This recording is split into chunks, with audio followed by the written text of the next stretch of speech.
Hello po mga ka-viral and welcome back again to this YouTube channel. Latest update na naman tayo ngayon. Senator Villanueva na corner na at biglang nagbitiw.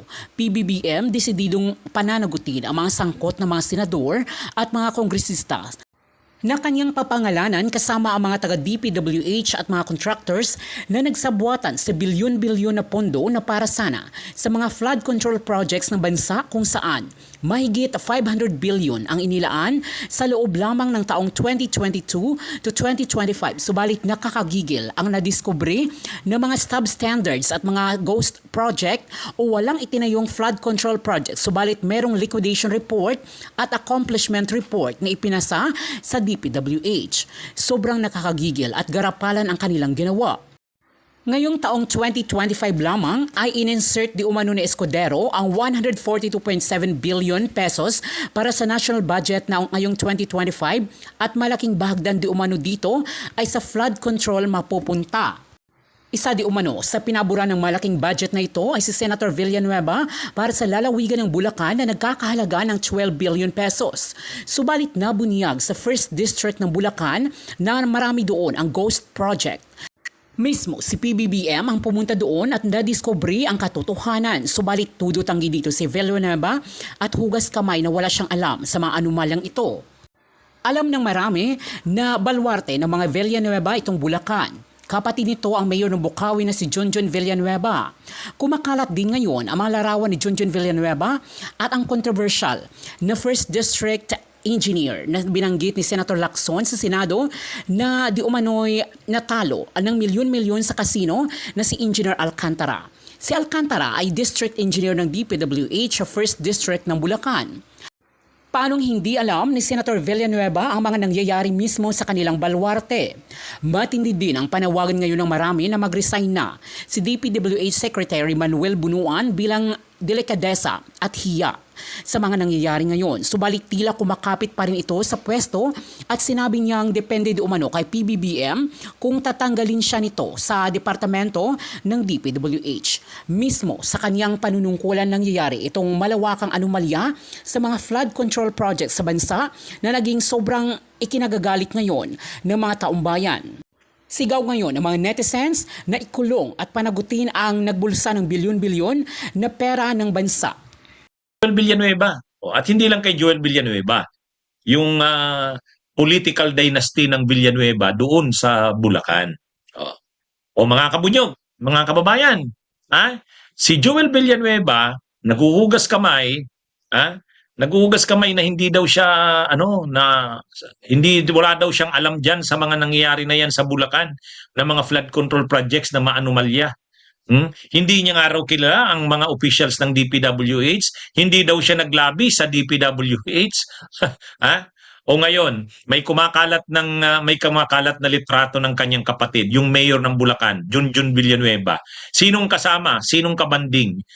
Yung controversial na district engineer ng DPWH, ng First Engineering District, yung si Henry Alcantara, o yun, kasama nung kapatid niyang mayor ng So ibig sabihin, kakilala ng mga Villanueva yung district engineer na yun.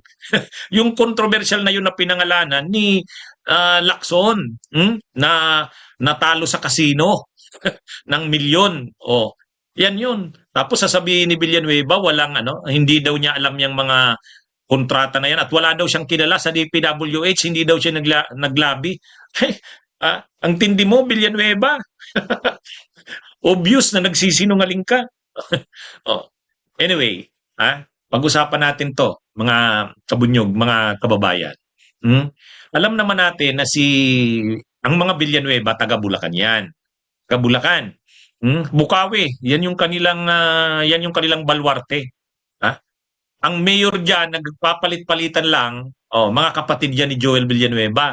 Yung dating mayura diyan na namatay, kapatid niya yun eh. Tapos ngayon naman ang mayor diyan ngayon, Junjun Villanueva, kapatid din ni Joel Villanueva. Ang ama niya, si Eddie Villanueva, ayun, talaga yan, balwarte nila yung Bukawi na yan. At maimpluwensya sila sa politika ng Bulacan. Siyempre, senador ba naman si Joel Villanueva? congressman ng party list si Eddie Villanueva. Kaya kahit yung mga tumatakbong gobernador, congressman dyan, kinikilala ang Villanueva bilang political dynasty. Hindi man sa buong Bulacan kontrolado nila, pero mayroong bahagi ng Bulacan na ma-impluwensya sila. Ngayon, naging kontrobersyal ang mga flood control projects ng Bulacan.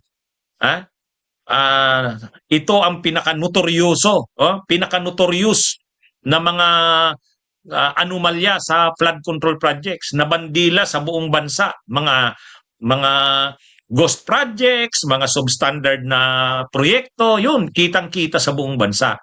Pero si Villanueva na taga Bulacan, taga probinsya ng Bulacan, hugas kamay. Ang problema yung paghugas kamay niya, hindi naman kapanipaniwala. Sabihin mo ba naman, wala akong kaalam-alam dyan sa mga proyekto ng flood control sa Bulacan. Wala nga akong hindi nga ako naglalabi sa DPWH, sabi niya. Hindi ako nakikialam dyan, wala akong alam dyan. Wala daw siyang alam. Ang tindi naman, ang tindi mo naman, Villanueva. Unang-una, doon sa insertions ni Chis Escudero na 142.7 billion, 12 billion yun inallocate sa Bulacan. Bibigyan ba ni Chis Escudero ng 12 billion ang Bulacan kung walang nagkausap sa kanya?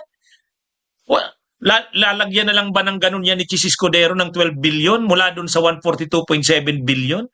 Lalagyan niya ba yan ng 12 billion nang walang nagkausap sa kanya, na ma-impluwensya sa kanya, malapit sa kanya? Sino ang posibleng malapit kay Chis Escudero na taga Bulacan? Ay natural si Joel Villanueva ang taga Bulacan na malapit kay Chis Escudero. Nangunguna ang Bulacan doon sa binigyan ni Chis Escudero ng doon sa 142.7 billion na insertions. Nangunguna ang Bulacan. Hindi naman may kakailayan na konektado yan sa suporta rin ni Joel Villanueva sa kay Chis Escudero bilang Senate President. Ginawa pa nga siyang majority floor leader. Ang kapalit nun, suporta ni Villanueva. At ang kapalit naman noon galing kay Chis Escudero, ito, proyekto. Tayo alam natin yung ganyan, pero syempre hindi nila aaminin yan. Okay, hindi mo aminin yan, pero matindi ka naman, Villanueva, hindi na nga inaamin, dinidinay pa. Hindi nilang manahimik, hindi nilang manahimik. Ano yun? Yung iba, neither confirm nor deny. Hindi kinukumpirma, hindi rin dinidinay. Ito matindi. Nagdi-deny. Todo deny. Hugas kamay. Ang tindi. Wala daw siyang kilala. Wala daw siyang kilala dyan sa mga DPWH na yan, na mga officials. Hindi daw siya naglalabi dyan. Ngayon, kumakalat sa social media, nagbabanding yung kapatid niya na mayor ng Bukawi.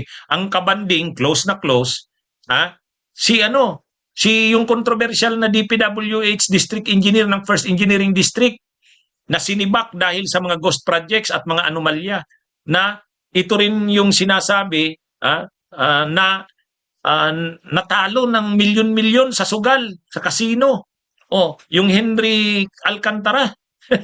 Nabanggit niya ni Ping Lacson sa kanyang privilege speech. Kasama yung kapatid ni Joel Villanueva na mayor ng Bulacan.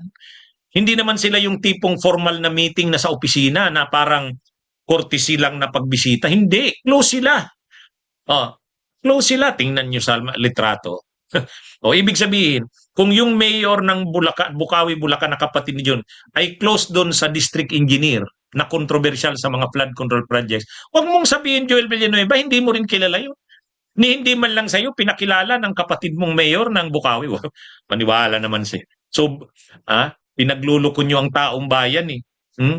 Tapos, si Joel Villanueva, sa 2022, nung 2022 elections, tumanggap siya ng 20 million galing sa New Sanusi Builders. Nakadeclare yan sa kanyang Statement of Contribution and Expenditures. Yun nga, yung Sanusi Builders housing, mayroon sa kanyang contribution. Tapos yung may mga projects na yan ng infra, tulad ng flood control, hindi siya tatanggap ng dyan. Maniwala naman. Itong mga Villanuevang ito, Ito yung mga napaka-ipokrito eh. Kasi ano yan eh, tulad ng ang party list nila si BAC, Citizens Battle Against Corruption. Imagine niyo yung ama niya na congressman ng congressman ng party list, si Eddie Villanueva, yung kanilang ama. Si BAC, ang party list, ang advocacy anti-corruption. Pero pagdating dun sa impeachment ni Sara, hindi pumirma. Hindi pumirma. Paano ka naging anti-corruption? Ha? Paano ka naging Paano ka naging anti-corruption? Hindi mo sinusuportahan yung pagpapanagot sa isang opisyal na inaakusahan at may mga ebidensya ng katiwalian. Ha? Sibakin nyo na yung pangalan na Sibak. Nakakahiya. Citizens Battle Against Corruption. Si Joel Villanueva, nakakasuhan din yan sa ombudsman. Yung corruption sa TESDA, yung corruption sa Napoles. Kaya wag kang magmalinis, Villanueva. O ngayon, sa sobrang pagmamalinis niya at paghuhugas kamay, dumidistansya. Wala akong kakilala sa DPWH. Hindi ako naglalabi dyan. Sino namang linuloko niya niyan? Ha? Anyway. Oh. Ito, mga kabunyog. Panghuling topic natin. Ngayong araw, parang sampal sa mga kongresista, sampal sa mga senador, binaha ang Metro Manila. Grabing baha, mga kabunyog. Sa lahat halos ng sulok, sa lahat halos ng sulok ng Metro Manila, baha. Hindi yan tuloy-tuloy na ilang araw na ulan. Halos ngayon lang yata o kagabi umulan. Pero grabe ang baha. Ano ang pinapakita dito? Ayan, pinapamukha sa mga kongresista, pinapamukha sa mga senador, mga kabunyog, mga kababayan, pinapamukha sa kanila. Ito yung gawa nila. Ilang bilyon na ng ilang daang bilyon na ng pondo ang inallocate sa Metro Manila. Pero tingnan nyo, binabaha pa rin. Yun ngang isang pinakitang malaking proyekto sa pinunduhan ng malaki sa Metro Manila, 290 million ba yun? Sa Barangay Biente Reales ng Valenzuela. 290 million na flood control na pumping station ba yun? Na proyekto. Pero binabaha pa rin yung Biente Reales ng Barangay Biente Reales ng Valenzuela. At maraming mga proyekto, yung kumpanya ni Diskaya, ni Sara Diskaya, yung St. Timothy, ang daming mga proyekto na hindi naman napakinabangan. Nakatingga. Ang dami. Ang dami niyan. Nakikita natin, kumakalat sa social media ngayon. So anong pinapakita dyan, mga kabunyog? Kagagawan yan ninyo ng mga kongresista, ng mga senador. At ngayon, pinakita ngayon, sa mismong harap ng Senado, yan, grabing pagbaha. Grabing baha sa harap ng Senado. Mga kabunyog, mga kababayan. Kaya, sampal ito sa mga senador, sampal sa mga kongresista. Habang kunwari kayong nag-iimbestiga, kunwaring nag-iimbestiga ang Senate Blue Ribbon Committee, kunwaring mag-iimbestiga rin ang TRICOM, Infracom ng Kamara, para kunwari ipakita sa mga tao na sila ay nilalabanan din ang anomalya sa flood control. Pero ang totoo, sila ang mga promotor niyan. Sila ang mga pangunahing promotor ng anomalya sa flood control. Kaya lang, dahil mainit nga ang issue, pagkukunwari sila, hindi sila sangkot dyan. Naguhugas kamay sila. Pero ito, pinapakita ngayon sa Metro Manila, huwag kayong magkunwari, huwag kayong manlinlang. Kayo ang dahilan. Ang dami ng pondo na inallocate sa mga flood control project sa Metro Manila. Pero tingnan nyo, nasaan? Marami, hindi naman napakinabangan, nakatingga lang. Pero yung pera, pinakinabangan ninyo. Ang dami. Nakita natin yan. At ang dami rin na ilang daang milyon na mga proyekto. Doon sa isang barangay nga, Biente Reales, Valenzuela, tulad ng sinasabi ko. Hindi naman napakinabangan, binabaha pa rin. Marami pa yung ganyan. So, Ang yumaman dyan sa mga flood control projects na yan ay ang mga politiko, congressman, senador, pwedeng pasabwat pa dyan yung mga local officials. O ngayon mga kabunyog, mga kababayan, walang hiya sila. Tingnan mo ngayon ang paghihirap ng taong bayan. Mga estudyante na sa pagpasok sa eskwela ay lumulusong sa baha, mga manggagawa na pagpasok sa trabaho, lumulusong sa baha, hmm? Mga bahay na nakalubog sa baha, hmm? Ah, mga mga urban poor communities na grabe ang kunti lang na ulan binabaha, na sana kung yung mga kung ilang daang bilyon na pondo na inallocate na sa mga flood control project sa Metro Manila, dapat na-solve na ang pagbaha dyan. Yan yung walang konsensya ang mga politikong ito. Walang konsensya. Kahit saan mo ngayon tingnan sa Manila, sa halos lahat ng kalye, baha. Kung may hindi man binabaha, yung lugar ng mayayaman, mga first class na subdivisions ng mayayaman, kung saan kayo nakatira ng mga politiko at mga mayayaman.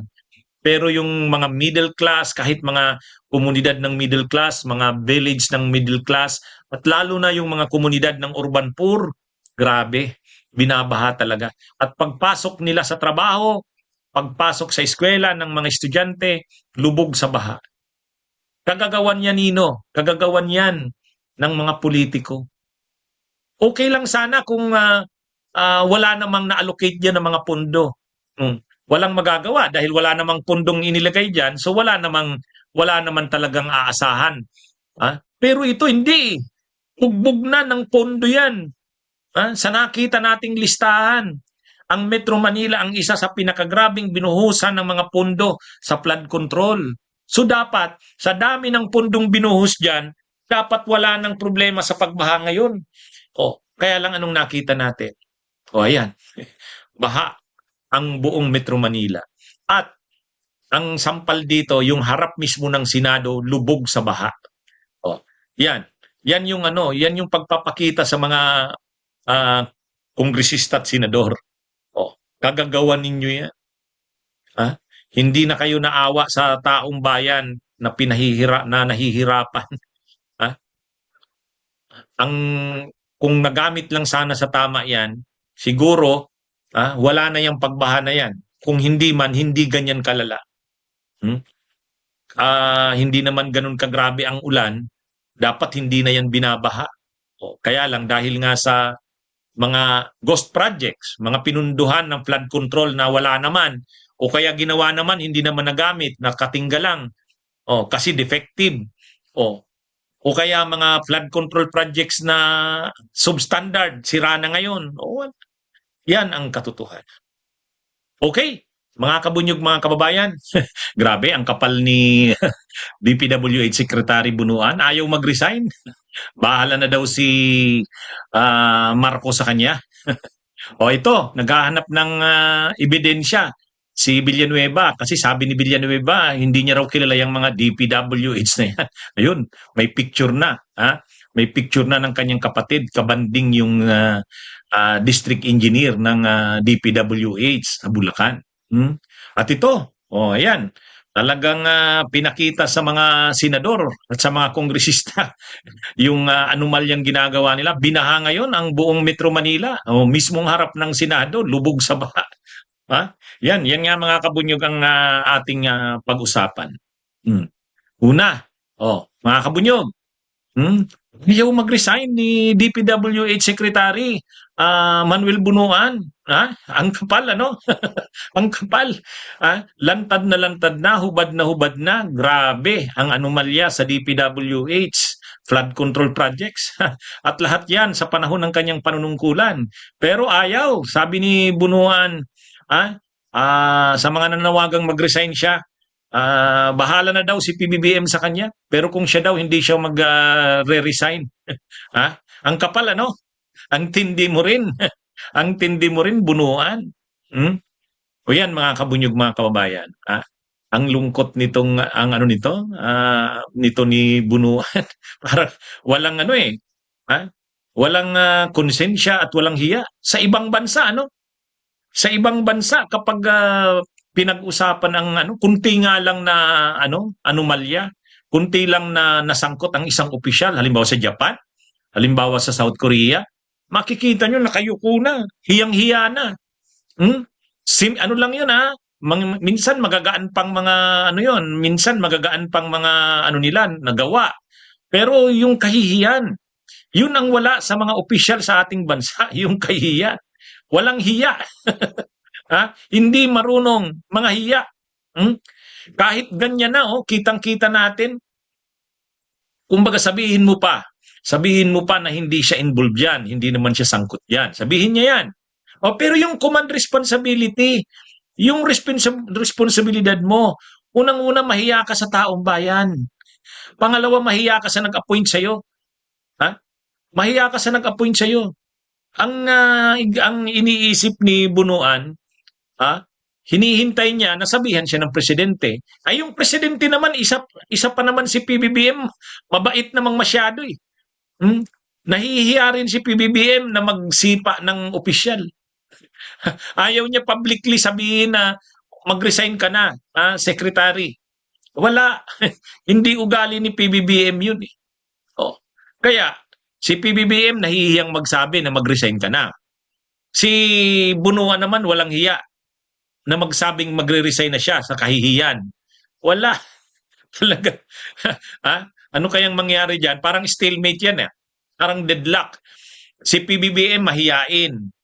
Mahiyain na kahit garapala na ang nangyari sa departamento ng DPWH diyan sa mga anomalya ng flood control na yan, wala pa rin si PBBM. Nahihiya siyang sabihan ang kanyang alter ego. Alter ego niya yan eh. Nahihiya siyang sabihan. Kumbaga, para sa kanya, mas maganda kung yung official na lang na yun ang magsabi, tatanggapin niya na lang. Parang parang ayaw niya na masaktan ang official na kanyang inappoint. Pero gusto niya rin na mag-resign ito para ma-save kahit papano ang mukha ng administrasyon. Kaya lang hindi nga eh. Si PBBM nahihiya na nasabihan si na mag-resign. Si naman, Bunuan, walang hiya naman. Ang hirap talaga nito. Ang hirap ng bansa natin, mga kabunyog, mga kababayan. Kahit ganyan na kagarapal ang nangyari, kahit ganyan na talagang kasuklam-suklam at kahiya-hiya. Pero wala. Hindi daw siya magre-resign, sabi ni Bunuan. Siya, kumbaga, kahit pa may mga kaliwat kanan ng humihiling na mag-resign na siya, nananawagan, sabi ni Bunuan, hindi siya mag-resign. It's up, yung fate niya, yung kapalaran niya, kung ano ba, ibibigay niya na daw sa presidente. Hindi niya man lang binibigyan ng na alam niya na ang presidente, ang ugali, hindi ganun. Alam niya naman ang ugali ni PBBM. Hindi ganun ang ugali ni PBBM na nagsisipa ng ng opisyal. Dapat sinisave niya na yung administrasyon sa kahihiyan.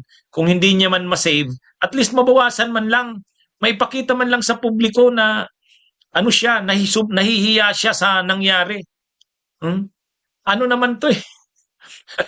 Hindi ibig sabihin na nag-resign siya, hindi ibig sabihin guilty siya. Ang ibig sabihin lang nun, inaako niya yung responsibilidad, yung pananagutan dyan na nangyari lahat yan under his watch. Yun eh.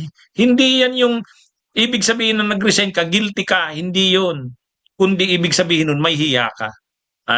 Yun ang wala, ang mga opisyal natin.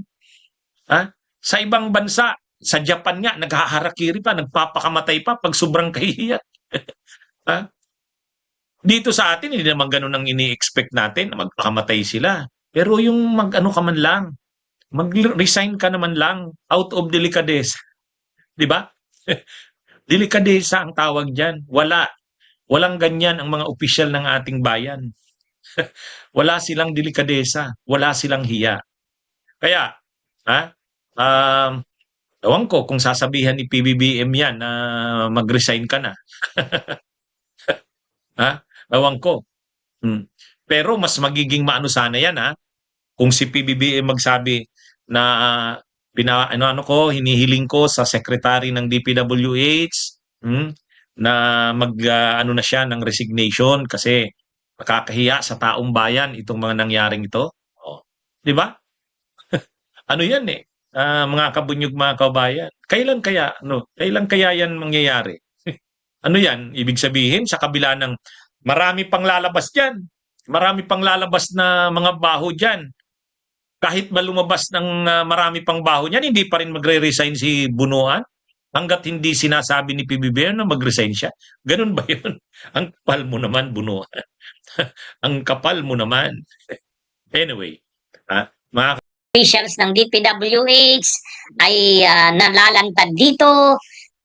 Pero mga kabunyog, pag-usapan natin, bakit yung mga pinaka-involved dyan ng pag-insert ng mga budget na yan, lalo na dyan sa flood control, lalo na itong si Chis Escudero, tsaka si Saldico, mga kababayan pa naman namin to sa Bicol.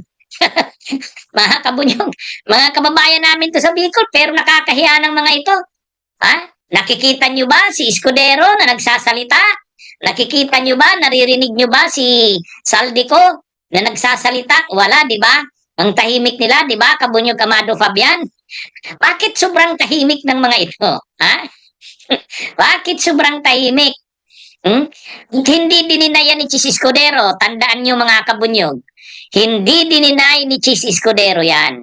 Nang inisyu yung 142.7 billion na insertions, at alam naman natin malaking bahagi ng 142.7 billion na yan, na insertions ay flood control projects. Anong sabi ni Chis?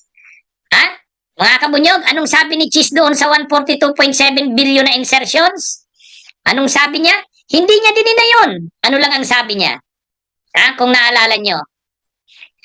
Anong sabi ni Chis mga kabunyog? Balikan natin yon. Nung kainitan ng issue ng 142.7 billion, Kabunyog Manuel Oy, anong naalala niyong sabi ni Chis Escudero? Tingnan ko nga dito sa Facebook ko. Kabunyog. Anong sabi ni Chis Escudero, Kabunyog Nonong Raymond, ni Nicleta Baro? Kumusta? Nong, salamat sa pag-send ng stars, Anong sabi ni Chis Escudero? Kung naalala niya ninyo, 1% lang daw, 2% yan, Koreans. Ang sinasabi niyang 1%, yung sa yung 5.6 billion ba yon, yung sa kay Lubiano na kontrata. Pero yung 142.7 billion, 2% lang daw yon. Diba? Ang sinasabi ni Chis Escudero noon, bakit ako ang pinag-iinitan nyo? Mas malami yung kanila. Diba? Parang ganun yung punto ni Chis Escudero noon eh. Bakit ako ang pinag-iinitan nyo? Mas marami ang kanila. 2% lang ito. Naintindihan na natin ngayon mga kabunyog. Naintindihan na natin. Oo nga naman. Sabi ni Senator Ping Lacson, ang pinag-usapan ng mga budget sa flood control mula lang 2023 to 2025 ay 1 trillion. Mga kabunyog, 1 trillion. Sa loob lamang ng 23 to 2025, ang flood control projects ng DPWH ay 1 trillion. Kaya pala naman sinasabi ni Chis na yung kanyang 142.7 billion ay maliit lang eh. Maliit lang. Mga kabunyog, ito na. Sino ang nag-implement? Sino yung kontraktor na nagbigay kay Chis ng 30 million? Sino? Si Lubiano, yung Center Waste Construction ng Sursugot. Wala tayong patunay. Ang sasabihin ni Chis niyan, di ba, ang palusot daw niyan, sabi ni Makalintal, ang palusot daw yun ni Chis na pipwede, hindi naman yung construction company ang nagbigay. Corporation naman yun, hindi naman yun. Si Lubiano mismo. Pwedeng sabihin naman ni Lubiano, individual capacity niya yung pagbigay. So, hindi naman illegal yun. Wow! Ay, mga kabunyog, mga kababayan. Mga kabunyog, mga kababayan. Itong si saldi ko, 2025 pa lang, ito, balikan nyo ito mga kabunyog. Noong 2024, last year, pinagdidiskusyon na yung budget na yan. Kung maaalala nyo, ako mismo, sinasabi ko noon, PBBM, huwag mo munang aprubahan yan. Maraming insertions dyan. Kung hindi mo alam yan, pag-aralan mo muna. Kung nakita mo na, ibalik mo sa house. Naalala nyo yun? Dahil nga doon na NBI ako eh. Mga kabunyog, kung naalala nyo. Nitong Mayo matapos ang elections, nag-attend ako ng hearing sa NBI. In-NBI ako. Bakit? Nagkomentaryo ako sa issue ng budget. Nagkomentaryo ako sa issue ng budget. Yun lang. Kaya ako, hindi lang ako ngayon nagko-komentaryo dyan sa budget na yan. Kayo mga kabunyog na nakakakilala sa akin, sumusubaybay lagi sa akin. Ha? O shout out sa anak ni Jacka Building 6780 Aberon. Sa anak niyang si Mary. Shout out. Kung maalala nyo, noon pa nagsabi na ako. Nagsabi na ako noon pa. Yung komentaryo ko nga noon, sabi ko, PBBM, huwag mong aprubahan yung budget. Ang daming insertions daw dyan. Salamat Korean sa pag-send ng donation. Sabi ni Jugeni Serrano, tama ka, attorney. Kayong mga followers ko, hindi ba noon pa, nagkomentaryo na ako dyan? Sabi ko, nilusot nila, saldi ko yan, marami daw na insertions. Marami talaga. Kaya lang, ang ginawa naman kasi ni PBBM, inaprubahan ka agad eh. May dinis-approve lang siya, 20 billion yata. Ang liit nun. Ang liit nun. O ngayon, nalaman na natin ngayon yung extent. Yung extent ng insertions na ginawa. Kung sinasabi ni Chis Escudero, yung sa kanyang insertions ay 2% lang, ibig sabihin nun, sila saldi ko, ang daming insertions. Ngayon, tama naman si Tubi Tiangco, yung congressman ng Nabutas. Ilabas nyo kasi yung small committee report. Kasi nandun kung sino yung nag-insert at magkano